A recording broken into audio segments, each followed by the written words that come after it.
अस्सलाम वालेकुम स्टूडेंट्स, कैसे हैं आप सब। आज हमारा यूनिट नंबर 8 जो है वो शुरू करना है हमने। यूनिट नंबर 8 जो है मेजरमेंट ऑफ फिज़िकल क्वांटिटीज़ है और आपका पहला टॉपिक भी फ़िज़िकल क्वांटिटीज़ है। देखते हैं फ़िज़िकल क्वांटिटीज़ किन्हें कहा जाता है। फ़िज़िकल क्वांटिटीज़ जो हैं किन्हें कहा जाता है, ऑल मेजरेबल क्वांटिटीज़। जितनी भी क्वांटिटीज़ जो हैं मेजरेबल होती हैं उन्हें हम फ़िज़िकल क्वांटिटीज़ बोलते हैं। ऑल मेजरेबल क्वांटिटीज़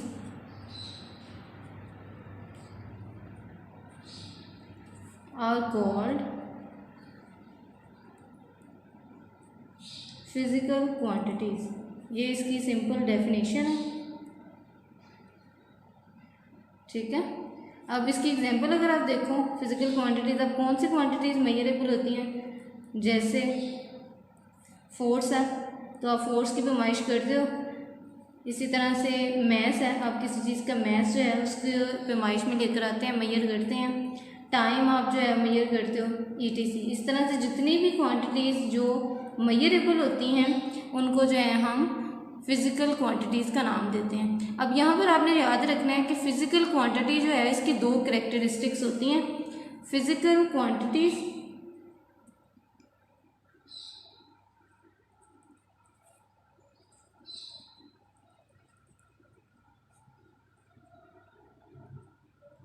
इसकी जो है दो कैरेक्टरिस्टिक्स आपको मिलेंगी। नंबर 1 आपको न्यूमेरिकल मैग्नीट्यूड मिलेगा, न्यूमेरिकल मैग्नीट्यूड। नंबर 2 इसकी कैरेक्टरिस्टिक में आपको मिलेगी यूनिट, जिसमें इसको मेजर किया जाता है, unit in which it is measured.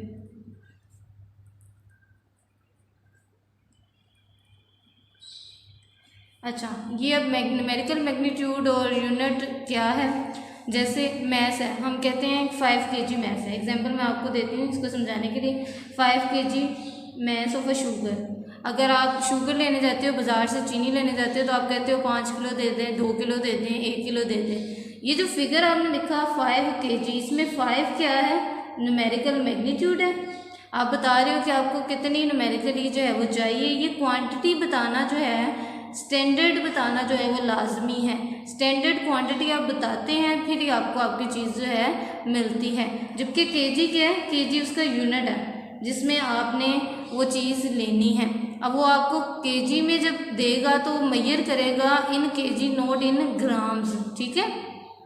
तो केजी जो है वो यूनिट है जिसमें चीज़ मेजर करके आपको दी जाएगी, और न्यूमेरिकल मैग्नीट्यूड जो है वो मिकदार होगी जितनी आपने लेनी है।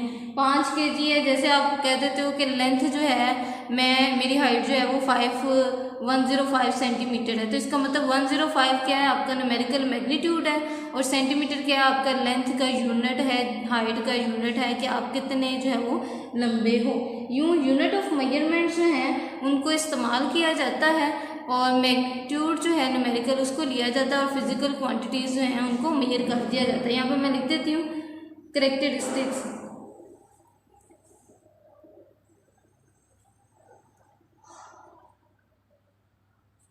जितनी भी मेजरेबल क्वांटिटीज़ होती हैं उनकी जो कॉमन कैरेक्टरिस्टिक्स हैं, कैरेक्टरिस्टिक्स इन कॉमन, वो ये दो कैरेक्टरिस्टिक्स हैं कि उन सब में ये दो चीज़ें जो हैं वो पाई जाती हैं, ठीक है।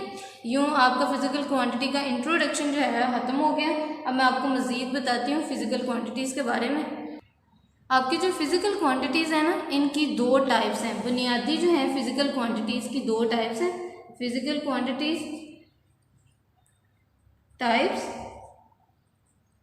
नंबर 1 इसकी क्वांटिटी को कहा जाता है base quantities.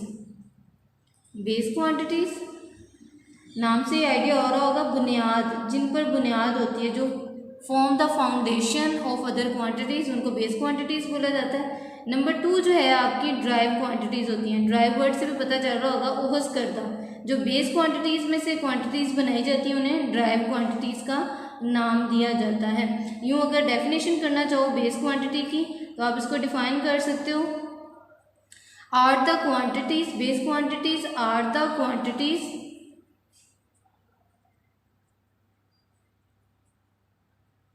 on the basis of which, on the basis of which other quantities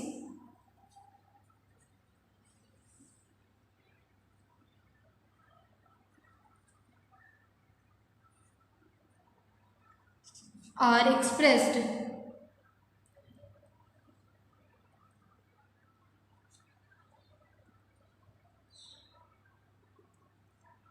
ठीक है। और आपकी जो बेस क्वांटिटीज़ हैं, बेस 7 क्वांटिटीज़ हैं, ये आपने एमसीक्यूज़ के तौर पे भी याद रखना है कि हमारे पास 7 बेस क्वांटिटीज़ होती हैं फिजिक्स में, साइंस में, और आपने इन 7 बेस क्वांटिटीज़ से ड्राइव क्वांटिटीज़ जो हैं फिर खुद बनानी होती हैं। वो 7 जो हैं कौन सी हैं? नंबर 1 आपकी बेस क्वांटिटी जो है,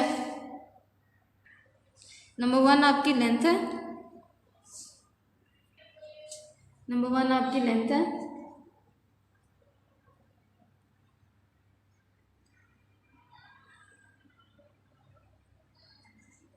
जिसको एल से रिप्रेजेंट किया जाता है, ठीक है।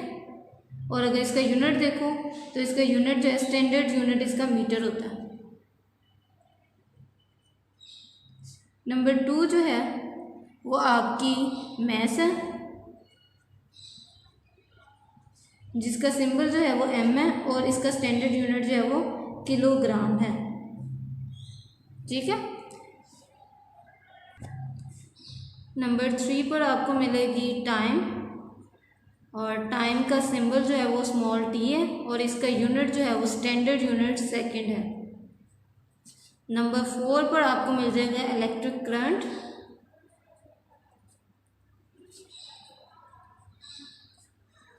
और इलेक्ट्रिक करंट को जो है वो शो किया जाता है आई से, और इसका यूनिट जो है वो एम्पियर होता है। ए से उसको शो किया जाता है, सेकंड को एस से शो किया जाता है। नंबर 5 पर आपको टेम्परेचर मिलेगा बेस क्वांटिटी के तौर पर, इसका सिंबल टी है, ठीक है। इसका यूनिट जो है वो केल्विन है, और इसे के से रिप्रेजेंट किया जाता है। नंबर 6 पर आपको मिलेगा intensity of light,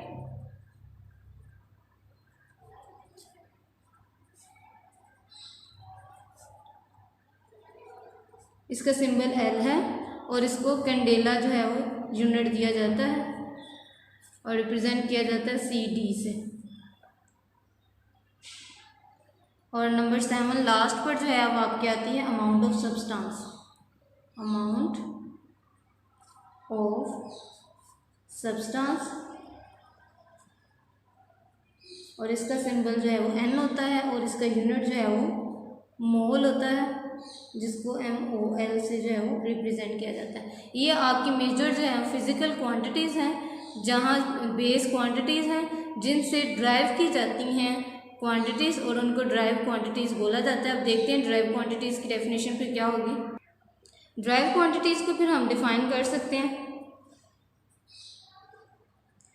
the quantities that are expressed, the quantities that are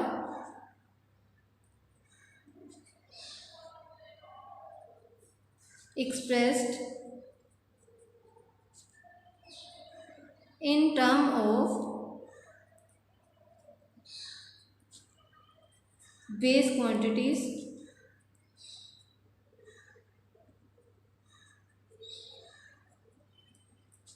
are called drive quantities, उन्हें ड्राइव्ड क्वांटिटीज़ बोला जाता है।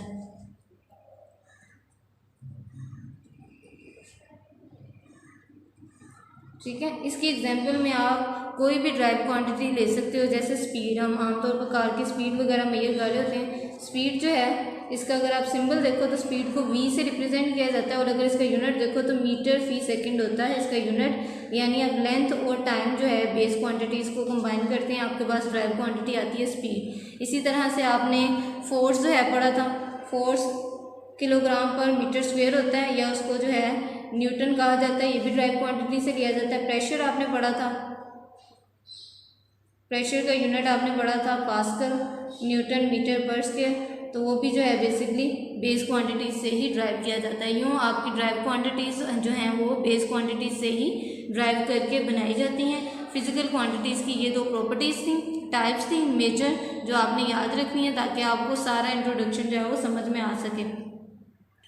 अब बुक में देखो फिजिकल क्वांटिटीज़ जो हम करें, तो quantities which can be measured are called physical quantities. Length, mass, time, volume are the example of physical quantities बता रहे हैं। वो physical quantities have at least two things in common.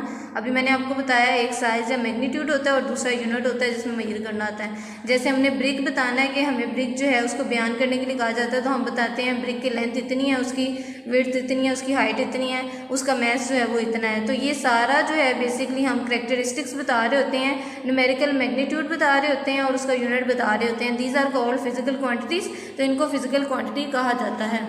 Next topic आपका international system of units है। अब ये क्या system है, इस सिस्टम में क्या किया जाता है, बेसिकली जो हमारी मेजरिंग है ना, उसका मतलब सिर्फ ये नहीं है कि हमने काउंट करना है, पैमाइश करना है किसी चीज़ की, बल्कि उसका मतलब ये है कि हमने उस फिजिकल क्वांटिटी को किसी स्टैंडर्ड क्वांटिटी के साथ जो है कंपेयर करना है ताकि हमें पता चल सके कि एक्चुअल क्वांटिटी कितनी है। मिसाल के तौर पर अगर हम दूध लेने जाते हैं या चीनी लेने जाते हैं तो हमें ये भी मालूम होता है कि हमने दूध या चीनी कितनी मिकदार में लेना है, इसीलिए हमें एक स्टैंडर्ड मिकदार जो है उसकी ज़रूरत होती है और उस स्टैंडर्ड मिकदार जिसकी हमें ज़रूरत होती है उसे हम किसी भी अननोन जो हमें मालूम नहीं है मिकदार उसकी पैमाइश कर लेते हैं। आप दूध वाले के पास जाते हो, उसे कहते हो 5 किलो जो है वो दूध दे दो, तो वो आपकी स्टैंडर्ड क्वांटिटी को जो है अननोन क्वांटिटी के साथ मेजर करता है और आपको जो है 5 kg जो है वो दूध दे देता है। लिहाजा जब एक दफ़ा स्टैंडर्ड कायम हो जाता है ना कि आपको कितनी चाहिए, अगर आप बताओगे नहीं, आप कह दो जाके मुझे दूध चाहिए, तो उसको तो नहीं ना पता कि आपको कितना दूध चाहिए। आप एक स्टैंडर्ड क्वांटिटी इसको बताते हो कि मुझे 2 किलो या 3 किलो या 5 किलो दूध चाहिए। तो एक दफ़ा जब आप स्टैंडर्ड कायम कर लेते हो ना किसी भी मिकदार का, तो फिर जब उसको स्टैंडर्ड को मेजर करना होता है तो उसके लिए ये एक आपकी जो आपने 5 किलो या 6 किलो बताई, ये अननोन क्वांटिटी थी जिसको जो दूध वाला था उसको स्टैंडर्ड क्वांटिटी मालूम थी कि जो दूध है वो किस क्वांटिटी में दिया जाता है, उसको यूनिट जो है मालूम थे। तो वो जो स्टैंडर्ड कायम हुआ है ना मिकदार के लिए, उससे जो है यूनिट में लिखा जाता है और वो स्टैंडर्ड मिकदार जो उसको मालूम होती है वो इंटरनेशनल सिस्टम ऑफ यूनिट्स के तहत बताई गई होती है कि आपने जब भी किसी चीज़ का मैस जो है मेजर करना है, पैमाइश करनी है, तो उसके लिए स्टैंडर्ड यूनिट जो होगा वो किलोग्राम होगा। अब अगर आप उसको ग्राम्स में भी कहोगे, मिलीग्राम्स में भी कहोगे, किलोग्राम्स में भी दूध मेजर करने के लिए कहोगे, तो उसको स्टैंडर्ड क्वांटिटी जो है वो पता है, उसका यूनिट पता है। तो आप जिस भी क्वांटिटी में उसको कह रहे हो अननोन, वो उस क्वांटिटी में उसको आसानी से मेजर कर लेगा। अगर आप उसको ग्राम में मेजर करने के लिए कह रहे हो तो उसको पता है कि 1 किलोग्राम में 1000 ग्राम होते हैं, यानी मुझे इसको जो है 5 ग्राम, 1 किलो में से 5 ग्राम इसको देने हैं, 95 ग्राम जो है मैंने अपने पास रखने हैं या 100 ग्राम अपने पास रखने हैं। ये मैं आपको अंदाज़न जो है फ़र्जन बता रही हूँ। जैसे 100 ग्राम है तो 100 ग्राम में से आप 25 ग्राम चीज़ मांगते हो, उसे पता है कि इसका स्टैंडर्ड यूनिट तो केजी होता है, केजी में इतने जो हैं वो ग्राम्स होते हैं और ग्राम्स में से इतने ये 25 ग्राम मांग रहे हैं, तो उसे जो है आपको कंपेयर करके देना जो है वो आसान हो जाएगा। इसीलिए सिस्टम ऑफ इंटरनेशनल जो है ये मुतारिफ़ करवाया गया है और ये साइंटिस्ट ने जो है वो मुतारिफ़ कराया था ताकि मुख्तलिफ जो स्टैंडर्ड यूनिट्स होते हैं उनको जो है इस्तेमाल में लाया जा सके। डिफरेंट पार्ट्स में दुनिया के मुख्तलिफ हिस्सों में जो है इन स्टैंडर्ड यूनिट्स का इस्तेमाल हो रहा है, लेकिन जब जैसे जैसे वक्त गुजरता जा रहा था ना, इन स्टैंडर्ड यूनिट्स को जो है मज़ीद मुनासिब और एक्यूरेट बनाया जा रहा था ताकि लोग जो हैं वो तजारती मामलात में भी, चूँकि पैसा लेन देन जो है वो होता है, इन तमाम मामलात में भी इन यूनिट्स की ज़रूरत पड़ती थी ताकि वो एक दूसरे के साथ जो है मसाइल का शिकार ना हो। तो इस प्रॉब्लम को हल करने के लिए जो है एक मीटिंग रखी गई थी साइंटिस्ट की, और उस मीटिंग के तहत जो है एक स्टैंडर्ड यूनिट जो है बता दिया गया कि हर मुल्क में यही स्टैंडर्ड यूनिट जो है वो चलेगा और इसके मुताबिक ही चीज़ों की पैमाइश की जाएगी। अगर किसी लेंथ की पैमाइश की जा रही है, किसी की वॉल्यूम की पैमाइश की जा रही है, टाइम की पैमाइश की जा रही है, तो ये सब पैमाइश जो है एक स्टैंडर्ड यूनिट के तहत की जाएगी ताकि आसानी हो। तो इसी जो है सिस्टम ऑफ इंटरनेशनल यूनिट्स कहा जाता है। बुक से मैं आपको इसकी स्टडी करवाती हूँ। जी ये देखें यहाँ पे लिखा हुआ इन आवर डेली लाइफ, हमारी रोज़मर्रा ज़िंदगी में we often need to measure various physical quantities की पैमाइश करनी पड़ती है। टू मेजर फिजिकल क्वांटिटीज़, इनको मेजर करने के लिए हम इसको जो है वो कंपेयर, इसका मुवाजना करते हैं किसी स्टैंडर्ड क्वांटिटी से। For example if we purchase some sugar, हमने कोई शुगर थोड़ी सी लेनी है तो हमें पता होना चाहिए कि हमें कितनी मिकदार में शुगर लेनी है। Thus the need of some standard quantity for measuring unknown quantity, तो अननाउन जो क्वांटिटी जो आपको नहीं पता, इसको जो है मेजर किया जाता है स्टैंडर्ड क्वांटिटी से, यानी जो स्टैंडर्ड यूनिट बता दिया गया है, this standard unit is called a unit, ये स्टैंडर्ड क्वांटिटी जो है वो यूनिट कहलाती है। वेरियस स्टैंडर्ड यूनिट जो हैं वो इस्तेमाल में थे डिफरेंट टाइम्स, मुख्तलिफ वक्तों में, in different part of the world, दुनिया के मुख्तलिफ हिस्सों में। लेकिन वक्त गुजरने के साथ साथ with the passage of time ये यूनिट जो है इनको मुनासिब और काबिल कबूल बनाया गया। ख़ास तौर पर जो लोग जो हैं तजारत करते हैं एंड साइंटिस्ट और जो साइंसदान हैं डिफरेंट कंट्रीज़ मुख्तलिफ मुल्कों में फेस प्रॉब्लम, उन्हें मसाइल का सामना करना पड़ता था जब वो अपनी कैलकुलेशंस करते थे, मुख्तलिफ तरह के इन्वेंशंस करते थे। तो अगर यूनिट जो है converting the unit into another metre से उन्होंने सेंटीमीटर में जाना है या किलोग्राम से उन्होंने लेंथ में जाना है, इस तरह से उनको कन्वर्जन्स में जो है मसाइल का सामना करना पड़ता था। This problem was solved in conference of the scientist from all over the world held in Paris. फिर पेरिस में एक मीटिंग हुई थी 1960 में और 11 जनरल कॉन्फ्रेंस थी ये इंटरनेशनल कमेटी की, और इसमें जो है मेजरिंग वे एंड मेजर्स ये कमेटी का नाम है, रिकमेंडेड दैट, वहाँ पर ये तजवीज़ दी गई all countries of the world should adopt system of a same kind, कि सब एक जैसा सिस्टम जो है अपनाएंगे स्टैंडर्ड यूनिट्स के लिए। दिस कॉन्फ्रेंस रिकमेंडेड, इसने तजवीज़ दी कि इंटरनेशनल सिस्टम ऑफ यूनिट्स जो हैं उनका इस्तेमाल किया जाए, जिसको SI से एब्रीवेट करके शॉर्ट फॉर्म में लिखा जाता है। इस सिस्टम के मुताबिक the unit of length mass time and volume are given, इसके मुताबिक जो है उन्होंने स्टैंडर्ड यूनिट बता दिए थे। ये जो है standard kilogram kept in Paris, kilogram unit जो है वो रखा गया पेरिस के अंदर, और ये आपका टेबल है standard unit physical quantity length mass time volume, symbol इनका ये उन्होंने शो किया हुआ है। यूनिट उन्होंने बता दिए हैं कि मीटर में उसको मेजर किया जाएगा, किलोग्राम में, सेकंड में, क्यूबिक मीटर में, ठीक है। अब प्रैक्टिकली अगर आप देखो तो ये वॉल्यूम के लिए हम आमतौर पर पेट्रोल लेने जाते हैं, दूध लेने जाते हैं, तो हम कहते हैं 1 लीटर दे दें, 2 लीटर दे दें, ये पेट्रोल 2 लीटर डाल दें। लेकिन वॉल्यूम का स्टैंडर्ड यूनिट जो है वो आपने याद रखना है क्यूबिक मीटर है। तो और यहाँ पर देख लो 1 मीटर क्यूब में 1000 लीटर होते हैं। तो लीटर जब कहते हैं हम, तो स्टैंडर्ड यूनिट जो है वो बेचने वाले को पता होता है कि मीटर क्यूब है और मीटर क्यूब में 1000 लीटर होते हैं, तो वो आसानी से आपको जो है मेजर करके दे देता है। और 1 लीटर में 1000 मिलीलीटर होते हैं और 1000 क्यूबिक सेंटीमीटर होते हैं। ये आपने MCQs के तौर पर जो है वो याद रखना है, आपका ये लेसन में जो है वो आ सकता है। यूँ आपका लेक्चर जो है वो क्लोज हो गया। आपने फिजिकल क्वांटिटीज़ के बारे में भी जान लिया और सिस्टम ऑफ इंटरनेशनल यूनिट्स में SI यूनिट में इनके जो यूनिट्स स्टैंडर्ड फॉर्म में बताए गए हैं वो भी आपने पढ़ लिए। कल इंशाल्लाह नेक्स्ट टॉपिक करेंगे, तब तक के लिए stay in touch, stay safe, अल्लाह हाफिज़।